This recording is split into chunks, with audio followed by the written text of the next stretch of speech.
மரச்சீனி கிழங்கு கோழி குழம்பு. நம்ம மரவள்ளி கிழங்க சும்மா அந்த 2 மசாலாவோட சேர்த்து மணக்க சுவையா இருக்குண்ணா. விருது வாங்குற அளவுக்கு விருந்து சூப்பரா இருக்குண்ணா. பஞ்சாயத்து போர்டுக்கு ஒரு வேலை மிச்சம். ஊர்ல ஒரு சொட்ட நாய் செத்து போச்சுடா. ஏங்க இங்க பாருங்க, அருமையான இடங்க. நல்லா ஃப்ரெஷ்ஷா குளிச்சுட்டு போய் அருமையா முதியோர் இல்லத்துக்கு சமையல் செஞ்சு கொடுக்க போறாங்க. நீந்தி வந்துடுறீங்களா? இல்ல இப்படி வந்துருங்க. வணக்கம் கட்டுறதுக்கு இறைவனர்களே. அழகான ஊர்ல ஒரு அருமையான மாமரத்துங்கியால ஒரு அருமையான சமையல் ஒண்ணு பண்ண போறோம்னா. தம்பி சொல்ற மாதிரி தனி மரம் கிடையாதுண்ணா, இது ஒரு தோப்பு. இதுலயே சீசன் இருந்ததை நம்மள உள்ள விட்டுருப்பாங்களா இல்லையான்னு தெரியல. இப்ப சீசன் இல்லாதனால தாராளமா நீங்க எங்க வேணா சமைச்சுக்கங்க சொல்லியிருக்காங்க. அந்த வகையில் இன்னைக்கு ஸ்பெஷலா ஒரு சமையல் தான் இந்த தோப்புல பண்ண போறோம். அது என்னன்னு பார்த்தீங்கன்னா மரச்சீனி கிழங்கு கோழி குழம்பு. பேரே வித்தியாசம் இருக்கு. ஆமாண்ணா, பொருள் நிறைய பேர் பார்த்துருப்பாங்க, நிறைய இடத்துல கேள்விப்பட்டிருப்பாங்க, நிறைய இடத்துல விளைய வைப்பாங்க. அதில் நம்மளால் அடிக்கடி ஒரு பொருளை விளைய வைப்பார். அது என்னன்னு இவரே கேட்குறேன். மரவள்ளி கிழங்குண்ணா. அதோட நன்மைகளை கேளுங்க பாப்போம் தம்பிக்கிட்ட. ஒரு விவசாயி மரவள்ளி போட்டு அதை விற்பனை பண்ணா நிறைய மக்களுக்கு நன்மை. அது மட்டும் இல்லாம அதை வீட்டில் கொண்டாந்து வச்சா உங்களுக்கு நன்மை, எங்களுக்கு நன்மை.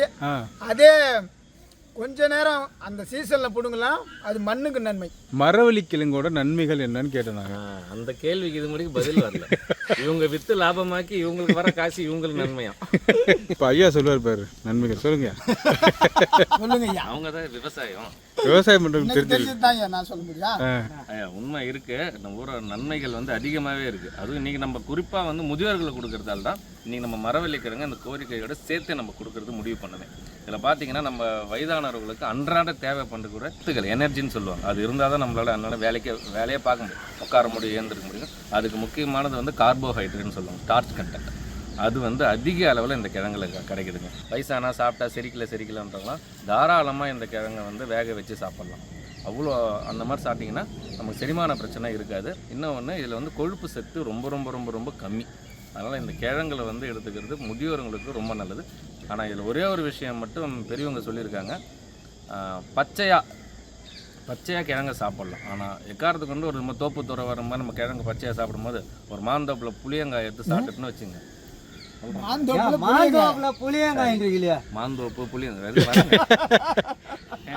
இங்கே பாருங்க ஐயா, இது மாந்தோப்பையா, புளிய மரம் பாருங்கய்யா, அப்படியே பாருங்க பின்னாடி. அந்த மாதிரி ஒரு ஆசைப்பட்டு மாங்காய் பார்த்தோன்னு பிரித்து சாப்பிடணும்னு ஆசைப்படும், புளியங்காய் சாப்பிடும். அந்த மாதிரி எக்காரத்தை கொண்டு பச்சையாக ஒரு மரங்களுக்கு கிழங்க சாப்பிட்டுட்டு புளியங்காயை மட்டும் சாப்பிட்றாதீங்க, டெத்து கன்ஃபார்ம். கண்டிப்பாண்ணா செக் பண்ணுவோமா? செக் பண்ணுமா? நான் மாஸ்டர் வந்து ஒரு முக்கியமான பாயிண்ட் ஒன்று சொல்லியிருக்காருன்னா, இதை மறக்கவே கூடாது. நானாக இருந்தாலும் சரி, மக்களாக இருந்தாலும் சரி, மரவள்ளி கிழங்கோட புளியம்பழத்தை சாப்பிடக்கூடாது. இது பச்சையா அவிச்சு சாப்பிடும். மரவள்ளி கிழங்குல புளியம்பழத்தை சேர்க்கக்கூடாதுன்றீங்க. இப்போ மரவள்ளி கிழங்குல கோழிக்கறி சேர்க்க போகிறீங்க. அது எப்படி? அடுப்பில் தான் சேர்ப்போம். அடுப்பில் சேர்ப்பீங்களா குண்டாவில் சேர்ப்பீங்களா? அதான் அடுப்பு வச்சு அது மேலே குண்டா வச்சு சேர்ப்போம்.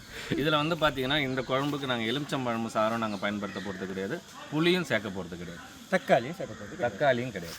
ஸோ எந்த விதமான புளிப்பு சத்துமே எதுவுமே இல்லாமல் பண்ணக்கூடிய குழம்பு தான். முழுக்க மரவள்ளி கிழங்குக்காக இந்த புளிப்பு சுவை எல்லாத்தையுமே நம்ம அவாய்ட் பண்ணிட்டோம் டோட்டலாக. இப்போ இந்த மரவள்ளி கிழங்கு ஒவ்வொரு ஊரில் ஒரு மாதிரி பேர் இருக்குண்ணா. மரவள்ளி கிழங்குன்றது பொதுவாக எல்லாம் சொல்லக்கூடியது. சென்னை பக்கம்லாம் பார்த்தீங்கன்னா கப்ப கிழங்குன்னுவாங்க. ஆனால் இது உண்மையான பேர் பார்த்தோம்னா ஆழ்வெள்ளி கிழங்கு. ஏன்னா அதோடைய ஆழத்தில் வரைக்கும் அந்த கிழங்கு போய் வேகும். இன்னொன்று கப்ப கிழங்குன்னு ஏன் பேர் வந்துச்சுன்னா, இது ஒரு காலத்தில் பார்த்தோம்னா கப்பல் வழியாக பயணம் பண்ண வந்த கிழங்கு. அதனால அப்போ வந்து கப்பல் கிழங்குன்னு சொல்லுது. அதை கேரளா மக்கள் வந்து என்ன பண்ணாங்கன்னா பயிரிட ஆரம்பித்தாங்க. ஸோ அந்த கப்பல் கிழங்கு வந்து காலப்போக்கில் கப்ப கிழங்குன்னு சொல்லி அங்கேருந்து வந்தது தான் இந்த கப்ப கிழங்கு. அங்கேருந்துன்னா ஸ்ரீலங்காவிலேருந்து தாங்க. ஸ்ரீலங்காவிலேருந்து கப்பல் மூலியமாக தான் கேரளாவுக்கு வரும். அதை வாங்கி தான் இவங்க வந்து விவசாயம் பண்ணுவாங்க. பொதுவாகவே பார்த்தோம்னா நம்ம எந்த ஒரு கோழிக்கறி செஞ்சாலும் அது வீட்டில் வந்து ஒரு 1/2 கிலோ கோழிக்கறி எடுத்து ஒரு 1/2 கிலோ அளவுக்கு உருளைக்கிழங்கு போட்டு செஞ்சாலே சும்மா அவ்வளோ மனமாக இருக்கும். அதுலேயும் ஆரோக்கியமான கப்பக்கிழங்கு போட்டு சமைச்சா எப்படி இருக்கும்? சூப்பராக இருக்கும். மரச்சீனி கிழங்கு அதுக்கு வந்து இன்னொரு பேர். அதனால தான் மரச்சீனி கிழங்கு கோழிக்கறி குழம்பு ஸ்பெஷலாக மக்களுக்கு காணொலியாகவும் 2 முதியோர் இல்லத்துக்கு மதிய விருந்து கொண்டு போய் கொடுக்க போகிறோம். அது என்னென்ன விருந்தெல்லாம் பார்த்தீங்கன்னா மீல் மேக்கர் பிரியாணி, தயிர் பச்சடி, உங்களுடைய கேசரி, வெட்டி சாதம், ரசம், வாழைப்பழம், இதெல்லாம் முதியோர்களுக்கு கொடுக்குறோம். ஒரு ஆசிரமத்தில் பார்த்தோம்னா அங்கே வேலை செய்கிற பணியாளர்களோட சேர்ந்து 50 பேரும், இன்னொரு முதியோர் இல்லத்தில் பார்த்தோம்னா அதே மாதிரி அங்கே உள்ள ஸ்டாஃபுங்களாம் சேர்த்து ஒரு 30 பேரும், நம்ம ஒரு 5 பேர், ஆக மொத்தம் 85 பேருக்கு இன்றைக்கி விருந்து தயார் பண்ண போகிறோம். இன்னைக்கு 2 முதியோர் இல்லத்துக்கும் உணவு கொடுக்க போற அந்த நல்ல உள்ளங்கள் யாருன்னு பார்த்தீங்கன்னாக்கா திரு மற்றும் திருமதி செந்தில்குமார் வேலுமணி அவங்களுடைய 26வது வருட திருமண நாளுக்காக அவங்கள வாழ்த்தி உணவு கொடுப்பவங்க யாருன்னு பார்த்தோம்னா விஷால் ராம் செந்தில்குமார் அவருடைய மகன். இவங்கெல்லாம் சிங்காநல்லூர் கோயம்புத்தூரில் இருந்தாங்க, ஆனால் இப்போ ஓமனில் இருக்காங்க. இந்த 26வது வருட திருமண நாளை காணும் அந்த தம்பதியர்கள் இந்த 26 வருஷம் எவ்வளோ சந்தோஷமாக இருந்தாங்களோ அதே சந்தோஷம் இன்னும் மென்மேலும் வளர்ந்து இன்னும் கஷ்டப்படுற ஏழை எளிய மக்களுக்கெல்லாம் மீண்டும் மீண்டும் உதவணும் என்று கட்டுறது கையில் குடும்பத்தின் சார்பாகவும் இன்னைக்கு பசியார போகிற முதியவர்கள் சார்பாகவும் திருமண நாள் வாழ்த்துக்களும் நன்றிகளை தெரிவிக்கிறோம். ஐயா நீ நம்ம பண்ண போகிற மரச்சீனி கிழங்கு கோழிக்கறி குழம்பு, அதுக்கு வந்து பார்த்தீங்கன்னா மரச்சீனி கிழங்குன்னா மரவள்ளி கிழங்கு நம்ம சொல்கிறது தான். அதை தான் இப்போ மொதல் நம்ம செய்முறையாக பார்க்க போகிறோம். அதை இப்போ நம்ம க்ளீன் பண்ணி எடுத்துக்கணும். அதுக்கு முதல்ல தோல் எடுத்துக்கணும். நமக்கு இந்த வெள்ளை நிறத்தில் வேணும், மேலே இருக்கிற சிகப்பு தோல் எல்லாத்தையும் எடுத்துக்கணும்.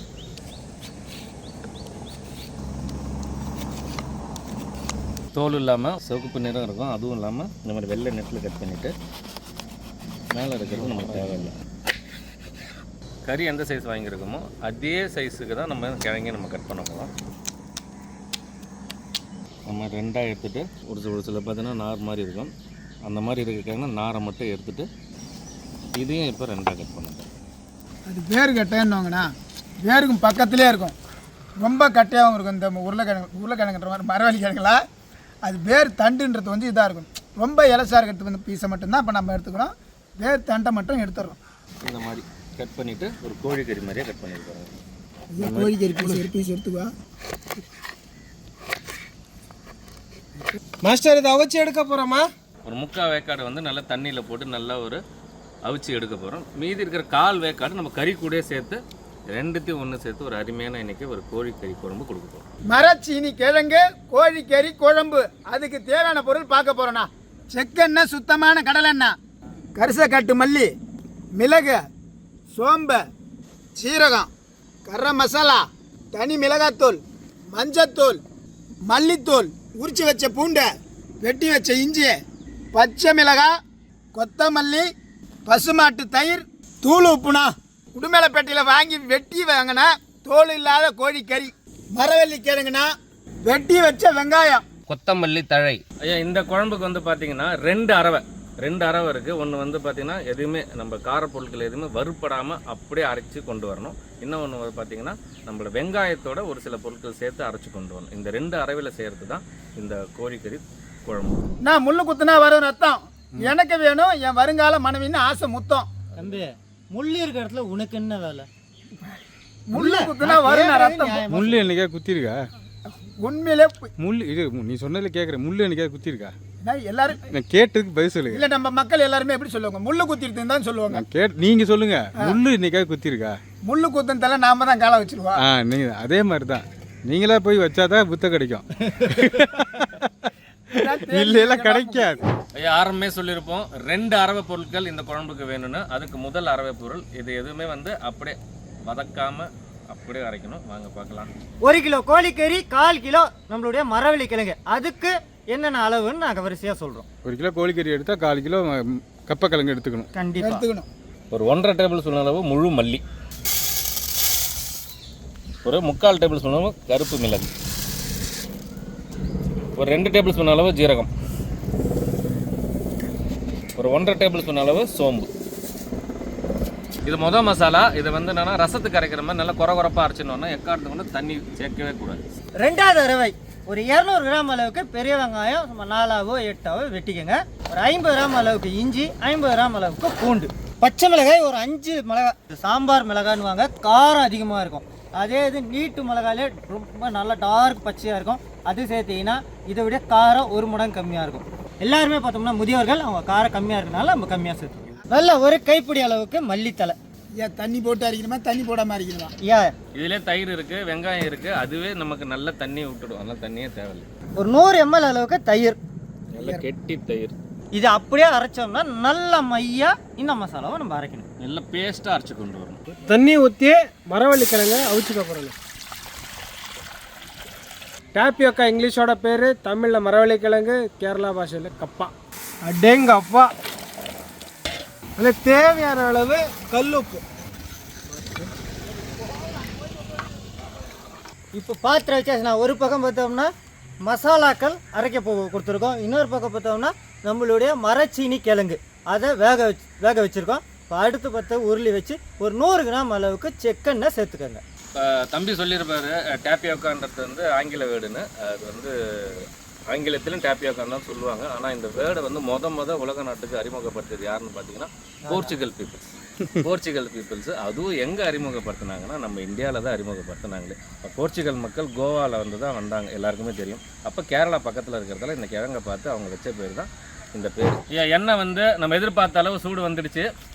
இந்த கறியை மஞ்சத்தூள் எதுவுமே போடக்கூடாது, அப்படியே கழுவன கறியை எண்ணெயிலே போட்டு வதக்கணும். இது கூட காரத்தூள்கள் சேர்க்கணும். நல்ல தோல் எடுத்த கோழிக்கறி அப்படியே இந்த எண்ணெயில நல்லா வதக்கிடுவாங்க. லைட்டாக அந்த வெள்ளை கலர் வந்தவொடனே உப்பு சேர்த்துக்கணும். ஃபஸ்ட்டு உப்பு. இப்போ கறி பார்த்தோம்னா அதோடைய கலரே மாறி இருக்கும். இந்த நேரத்தில் மசாலாக்கள் சேர்க்குறோம். ஃபஸ்ட்டு நம்ம அங்கே வந்து மரவள்ளி கிழங்குலேயும் உப்பு சேர்த்துருக்கோம், இப்போ கறிக்கும் உப்பு சேர்த்துக்க போகிறோம்.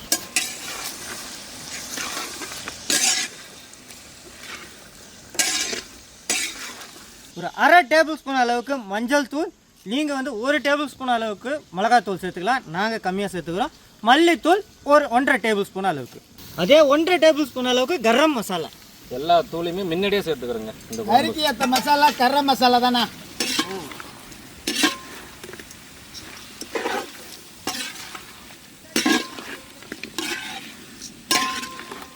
கல்யாணம்னா பொண்ணு இருக்கணும், கடனா கறி இருக்கணும். வெறும் பொண்ணை வச்சுட்டு மாப்பிள்ளை இருக்க வேண்டாமா? மாப்பிள்ளை தாங்க ரெடியாக இருக்கிறவா. ஓஹோ, என்ன கடை? இப்போ டீ கடையா? கறி கடை. நான் என் நண்பர் ஒருத்தர் வந்து ஒரு கேள்வி கேட்டார்ண்ணா, நான் இப்போ யோசிக்கிறேன். மக்களுக்கும் இந்த டவுட் இருக்கும், நீங்கள் எந்த சமையல் செஞ்சாலும் மிளகாத்தூள், மல்லித்தூள், கரம் மசாலா, மஞ்சத்தூள் சேர்க்குறீங்க, ஆனால் சுவை மட்டும் எப்படி மாறுது அப்படின்னு சொல்லி கேட்டார். இந்த நேரத்தில் மக்களுக்கும் சொல்லிடுறேன், ஒவ்வொரு பொருளுமே ஒவ்வொரு டைம் சேர்ப்போம். இப்போ உதாரணத்துக்கு பார்த்தீங்கன்னா இந்த கோழிக்கறி குழம்புக்கு பார்த்தோம்னா ஆரம்பத்திலேயே சேர்த்துருக்கோம், சில கோழிக்கறி குழம்புக்கு இடையில சேர்ப்போம், ஒரு சில கோழிக்கறி குழம்புக்கு கடைசியாக கரம் மசாலா அந்த மாதிரி சேர்ப்போம். ஸோ சேர்க்குற விதம் அது வித்தியாசமாக இருந்துச்சுன்னா உங்களுக்கு சுவையும் வித்தியாசமாக இருக்கும். அதாவது இனிப்பாக இருந்தால் முழுங்கி விடுவாய், கசப்பாக இருந்தால் துப்பி விடுவாய், உப்பாக இருந்தால் மட்டுமே நினைத்திருப்பார்கள். அதுவும் அதிகமாக போயிடுச்சுன்னா அது உப்பாக இருந்தால் நான் தான் சொல்லிட்டேன்ல, உப்பிட்ட வரை உள்ளளவு நினைன்னு ஒரு பழமொழி இருக்கு தெரியுமா, அது அந்த அளவில் சொல்ல வரேன் நான். இப்படி சாப்பிட்டாலே சும்மா அட்டகாசமாக இருக்கணும். ஆனால் நம்ம பிரியாணி கொடுக்குறோம் இல்லையா, அதனால தான் கிரேவியாக நம்ம தயார் பண்ணுறோம். கொரகொரப்பாக அரைச்ச மிளகு, மல்லி, ஜீரகம், சோம்பு அதை இந்த நேரத்தில் சேர்த்துக்கணும். கொரகொரப்பா இப்போ இந்த நேரத்தில் சேர்த்தா காரமும் கொடுக்கும், நல்ல வாசனையும் நமக்கு கொடுக்கும். நம்மளோட தயிர், பச்சை மிளகா எல்லாம் சேர்த்து மல்லி வாசனையோட வெங்காயத்தோட அப்படியே இறக்குறோம். இஞ்சி பூண்டு ஒரு வித்தியாசமான இன்னைக்கு கறி குழம்பு அட்டகாசமாக கொடுக்கும். நான் அரவை தண்ணி சேர்த்துக்கிறோம். எப்படி வருது பார்த்தீங்களா குழம்பு? வித்தியாசம், உண்மையிலே வித்தியாசம். இப்போ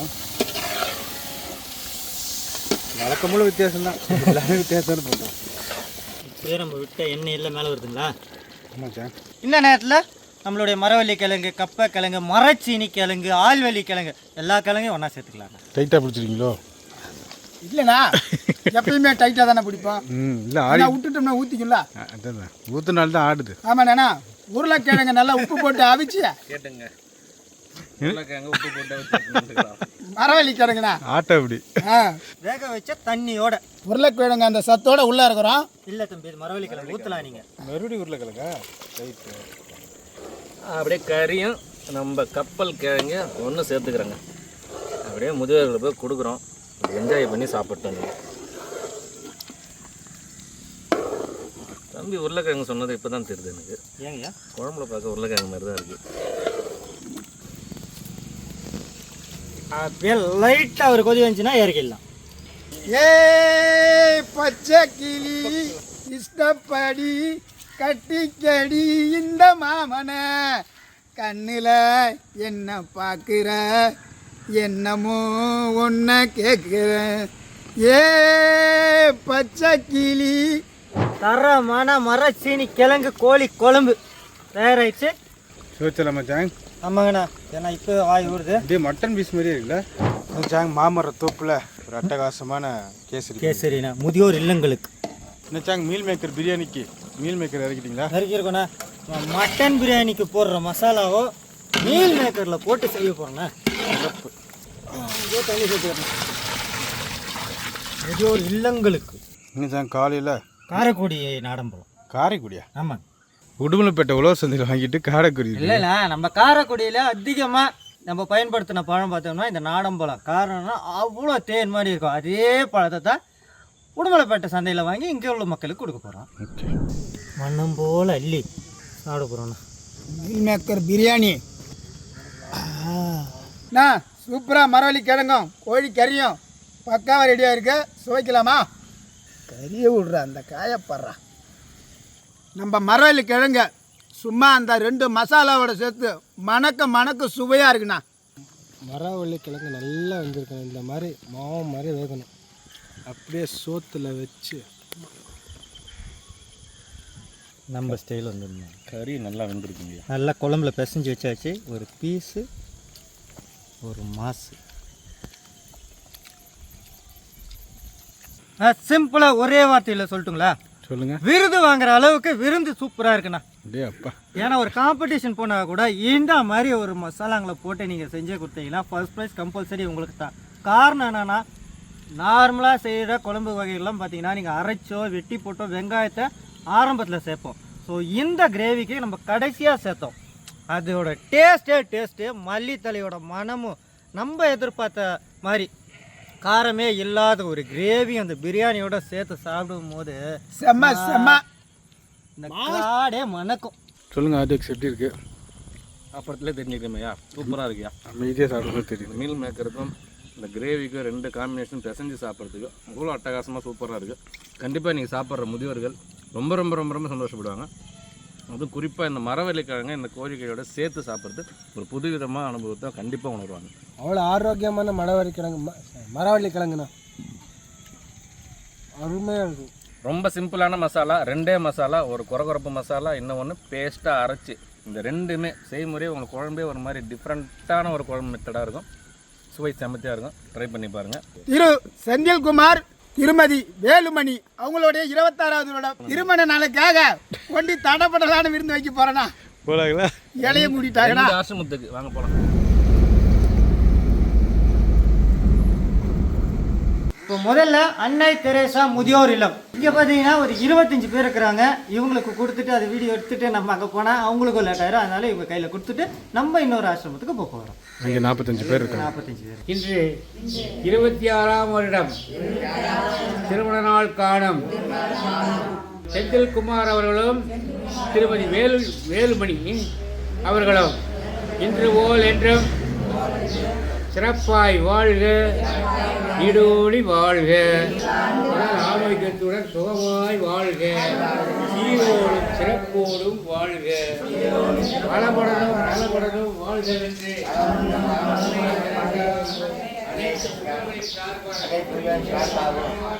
நமது அன்னை தெரசா முதியோர்களுக்கு அவர்கள் வழியாக இந்த மதிய உணவை வழங்கியதற்காக அவர்களுக்கும் அவரது குடும்பத்தாருக்கும் எல்லாம் வல்ல இறைவனுக்கும் நன்றியை தெரிவித்துக் கொள்கிறோம். நான் 2வது முதியோரில் வந்திருக்கேண்ணா. இவங்களுக்கும் என்னென்ன கொண்டு வந்திருக்கேன்னு பார்த்துடலாமா? மீல் மேக்கர் பிரியாணி, தயிர் பச்சடி, நம்மளுடைய கேசரி, வெட்டி சாதம், ரசம், வேறு வாழைப்பழம், கோழிக்கறி வச்சுட்ருக்கேன். 8 வருஷமாக இது மாதிரி சேவை செஞ்சுட்டே இருக்கிறாங்க. நமக்கு மாத்திரமல்ல, நிறைய முதியோர் இல்லங்கள், சிறுவர் இல்லங்கள், அந்த மாதிரி இடங்களில் போய் நிறைய இடத்துல சாப்பாடு செஞ்சு போட்டுட்ருக்கிறதே தான் உங்களுடைய வேலை. இன்றைக்கி வந்து குமார் வேல்மணி அவங்களுடைய 26வது திருமண நாள். அதுக்காக நமக்கு இன்றைக்கி நல்ல ஒரு சாப்பாடு கொடுத்துருக்காங்க. அதுக்காக அவங்களுடைய குடும்ப வாழ்க்கை ஆசீர்வாதமாக இருக்கணும், அவங்க பிள்ளைங்க ஆசீர்வாதமாக இருக்கணும், அவங்க செய்கிற தொழில் ஆசீர்வாதமாக இருக்கணும். இதை செய்கிற இந்த குரூப் வந்து இன்னும் சிறப்போடு இந்த சேவையை நல்லபடியாக செய்ய நம்ம அவங்களுக்கு வாழ்த்தி ஒரு ப்ரேயர் பண்ணலாம். இதோ கர்த்தாவே, இந்த அருமையான செந்தில் வேல்மணி அவர்களுடைய 26வது திருமண நாளிலே இந்த முதியோர் இல்லத்திற்கு கடந்து வந்து அருமையான இந்த தொண்டர்கள் இந்த இடத்துல நல்ல ஆகாரத்தை செய்து கொடுத்திருக்கிறாங்கப்பா. அந்த திருமண நாளை கண்டடைகிறதான அருமையான பிள்ளைகளுக்காக நன்றி செலுத்துகிறோம். நல்ல தீர்க்காயுசையும் சுகத்தையும் சமாதானத்தை கொடுத்து தேவன் நீர் ஆசீர்வதியும். இயேசு கிறிஸ்துவின் நாமத்தில் ஜெபிக்கிறோம் ஜீவனுள்ள நல்ல பிதாவே. செந்தில்குமார் அப்புறம் வேலுமணி அந்த தம்பதிங்களுக்கு வந்து இன்னைக்கு திருமண நாள், 26வது திருமண நாள். அதுக்காக தான் இன்னைக்கு நல்ல சாப்பாடு கொடுத்துருக்குறாங்க. அவங்க இந்த இனிமே இந்த பூமியில் நல்ல சுகத்தோடு பலத்தோடு சந்தோஷமாக தீர்க்காயுசோடு இருக்கும்படியாக அவர்களையும் அவங்களுடைய பிள்ளைகளையும் அவங்க செய்கிற தொழிலையும் ஆண்டவர் ஆசீர்வதிக்கும்படியாக இந்த கேர் ட்ரஸ்ட் நிறுவனத்தின் சார்பாக நாங்கள் எல்லாரும் வாழ்த்தி ஆசீர்வதிக்கிறோம்.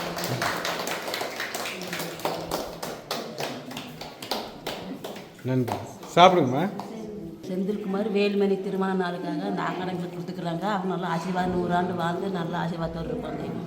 நன்றி நன்றி. சாப்பாடு எப்படி இருக்குங்க? சாமி சூப்பராக இருக்குங்க. சூப்பராக இருக்கா? சூப்பராக இருக்குங்கண்ணா. நல்லா இருக்குது. அவங்க குடும்பம் நல்லா இருக்கணுங்க, குழந்தை குட்டியோட ஆசீர்வாதமுங்க. நன்றி நன்றி. செந்தில்குமாரும் வேலுமணி ஆண்டவரே நம்ம கற்றுவா கொடுக்குற ஆண்டவரே அவங்க நல்லா சுகம் பலம் ஆரோக்கியத்தை கொடுத்து தீர் காய்ச்ச போட்டு வல்லமையாக எடுத்து பயன்படுத்தும், பாதுகாத்து கொள்ளும், இரவு முடிக்கட்டும். அது தேவையான முழுது சண்டையாக போடட்டும் ஐயா. வல்லமை இருக்கட்டும் ஆண்டவரே. நம்ம கரம் கூட இருந்து பாதுகாக்கட்டும், வழி நடத்தும் ஐயா. பிள்ளையும் குழந்தை குட்டியோட பெருமை பெருக செய்ய மாட்டவரை சிந்திக்கிறப்பா. இந்த உணவு கொடுத்ததுக்கு அவங்க குடும்பம் ஆசீர்வதிக்கப்படும் ஐயா. இது போல எத்தனையோ பேருக்கு இளவிகளுக்கு இன்னும் உதவி செய்யட்டும். அவங்க குடும்பத்தை கைப்பறத்தை நீர் ஆசீர்வதிக்கப்படட்டும். அப்படியே நீ செய்ய போகிற தாய்வுக்கு நன்றி. துதியும் காரணம் மகவும் உங்களுக்கே செலுத்துகிற இயேசு கிறிஸ்துவின் நல்ல பிதாவே. நல்லா இருக்கணும். உங்கள் வீட்டில் எல்லாரும் பிள்ளைங்க பெஞ்சாதி உங்கள் குடும்பம் அப்பா அம்மா எல்லாருமே நல்லா இருந்து நீங்கள் வாழ்ந்து இன்னொரு அடுத்த நேரம் நீங்கள் எங்ககிட்ட வரணும், வந்து எங்களை ஆசீர்வதிக்கணும் இல்லையா? கண்டிப்பாக. நன்றி. சாப்பாடு நல்லா இருக்குங்களா? நல்லா இருக்குங்களா சாப்பாடு? சாப்பாடெல்லாம் நல்லா இருக்குங்க. ஆண்டவர் உங்களை ஆசீர்வதிக்கட்டும். இன்னும் அநேகருக்கு இந்த மாதிரி அற்புதங்களை நீங்கள் செய்ய முடியாது. ஆண்டவர் ரொம்ப நல்லா இருக்கு சாப்பாடு. சாப்பாடு கொடுத்தாங்க மக்களை ஆண்டவரை ஆசீர்வதிக்கணும். அவங்க கொடுந்து தொழிலையும் வேலையும் ஆசீர்வதிக்கணும். அவங்க பிள்ளை குட்டிகள் ரொம்ப காலமாக இருந்து நல்லா மேல் வர ஆண்டவரை நம்ம எல்லோரும் பிரார்த்திக்கிறோம். நன்றி. ரொம்ப நன்றி. இப்போ நீங்கள் இங்கே பார்த்தீங்கன்னா இந்த முதியோர்கள்னால நடக்க முடியாது, அதனால் இங்கே வந்து சாப்பிட்றாங்க. நடக்க முடியாதவங்களாம் அவங்கவுங்க ரூம்லேயே இருக்காங்க. அங்கங்கே அவங்களுக்கு தனியாக சாப்பாடு போயிட்டு. திரு செந்தில்குமார் மற்றும் திருமதி வேலுமணி அவங்களோட 26வது கல்யாண நாளுக்கு அந்த உணவு கொடுத்துருக்காங்க. எல்லாரும் சுகமாக வாழ்ந்துருந்து எங்களுக்கு சாப்பாடு கொண்டு வந்து கொடுக்கணும். பாட்டி சாப்பாடு எப்படி இருக்கு பாட்டி? நல்லா சூப்பராக இருக்கு. ஏதாவது குறைகள் இருக்கா? நல்லா இருக்குது. நல்லா இருக்குங்களா? சாப்பிடுங்க, திருப்தியாக சாப்பிடுங்க. அம்மா சாப்பாடு நல்லா இருக்குங்களா? சூப்பர். அவ்வளோ குழந்தை நல்லா இருக்கான்னு ஆண்டவரே ஆசீர்வாதம். நன்றி நன்றி. ஐயா, இன்றைக்கி நம்மளுக்கு உணவு கொடுத்தது யாருன்னு பார்த்தீங்கன்னா திரு செந்தில்குமார் மற்றும் திருமதி வேலுமணி அவங்களோட 26வது கல்யாண நாளுக்காக பெண்கள் முதியோரத்துக்கும் இங்கே ஆண்கள் முதியோரத்துக்கும் கொடுத்துருக்காங்க. வாழ்த்துக்கள் செந்தில்குமார் வேலுமணி, திருமண வாழ்த்துக்கள். நன்றி நன்றி. சாப்பாடுலாம் நல்லா இருந்துச்சுங்களா? நிறைவாக இருந்தது. நல்லா சாப்பாடுலாம் இருந்துச்சுங்களா? நல்லா இருக்கா? வாழ்த்துக்கள். சாப்பாடு நல்லா இருந்துச்சுங்களா? நன்றி நன்றி. திரு செந்தில்குமார் மற்றும் திருமதி வேலுமணி அவங்களோட 26வது கல்யாண நாளுக்காக கொடுத்துருக்காங்க சாப்பாடு. உங்களுக்கு கொடுத்துருக்காங்க. நல்லா இருந்துச்சுங்க சாப்பாடு. நல்லா இருந்துச்சுங்களா? இப்போ பார்த்துருப்பீங்க, 2 முதியோர் இல்லத்துக்கு சிறப்பான முறையில் மதிய விருந்து கொடுத்துருக்கோம். அந்த விருந்து எதுக்காக கொடுத்தோம்னு பார்த்தோம்னா திரு மற்றும் திருமதி செந்தில்குமார் வேலுமணி அவங்களுடைய 26வது வருட திருமண நாளுக்காக அவங்கள வாழ்த்தி உணவு கொடுத்தவங்க யாருன்னு பார்த்தீங்கன்னா அவங்களுடைய அன்பான மகன் விஷால் ராம் செந்தில்குமார் கோயம்புத்தூர்லேருந்து விருந்து கொடுக்க சொன்னாங்க. அதே போல் சிறப்பான முறையில் இந்த விருந்தெல்லாம் கொடுத்தாச்சு. இன்று திருமண நாள் காணும் அந்த தம்பதியர்கள் இந்த 26 வருஷம் எவ்வளோ சந்தோஷமாக இருந்தாலும் அதே சந்தோஷம் நீடித்து நிலைச்சு நிற்கணும் என்று கற்றது கையில் குடும்பத்தின் சார்பும் இல்லை பசியான முதியவர்கள் சார்பாகவும் திருமண நாள் வாழ்த்துக்களையும் நன்றிகளையும் தெரிவித்துக் கொள்கிறேன். இன்னைக்கு ஸ்பெஷலாக செஞ்ச அனைத்து விருந்துகளுமே இந்த முதியோர்கள்லாம் விருப்பமாக சாப்பிட்ருக்காங்க. இதே மாதிரி விருதுகள்லாம் நீங்களும் ஏழை மக்களுக்கும் முதியோர்களுக்கெல்லாம் நீங்களும் வைக்கணும்னு நினச்சிங்கன்னா கீழே நம்பரை கான்டாக்ட் பண்ணுங்கள். நம்ம கட்டுறது கையில் சேனலில் லைக் பண்ணுங்க, ஷேர் பண்ணுங்க, கமெண்ட் பண்ணுங்க, சப்ஸ்கிரைப் பண்ணுங்க, மறந்துடாம பெல் பட்டனை ப்ரெஸ் பண்ணுங்க. ஃபேஸ்புக்கில் பேஜ் இருக்குது, லைக் பண்ணுங்கள், ஷேர் பண்ணுங்கள், ஃபாலோ பண்ணுங்கள். இன்ஸ்டாகிராமில் ஐடி இருக்குது, கட்டுறது கையில் பாண்டி, அதையும் லைக் பண்ணுங்கள், ஷேர் பண்ணுங்கள், ஃபாலோ பண்ணுங்கள்.